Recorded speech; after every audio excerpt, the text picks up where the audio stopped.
Hello, naitwa Miss Buzuka na sasa hivi nitakuonyesha jinsi ya kuongeza taarifa za biashara yako katika system ya Duka Pro. Kitu cha kwanza unatakiwa uhakikishe umelogin kama administrator.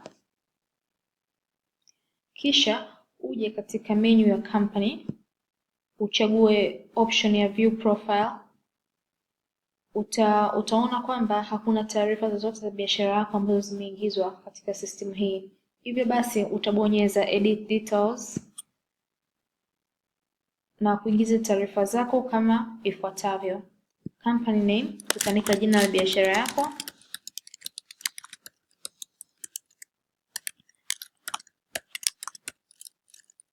Sanduku la posta. Utachagua mkoa.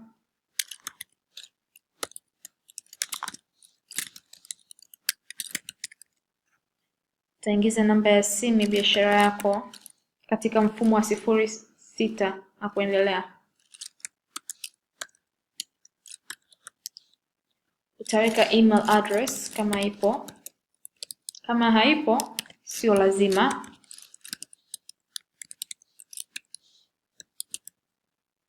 Utaweka website kama ipo. Kama haipo sio lazima. Kama una logo utaiweka hapa, kisha utabonyeza save edits. Kama kila kitu kimeingizwa kwa ufasaha, lazima uambiwe upate meseji hii kwamba company details successful updated. Ukisema okay, utanotice kwamba taarifa hizi zimeonekana katika header bar yako hapa. Asante.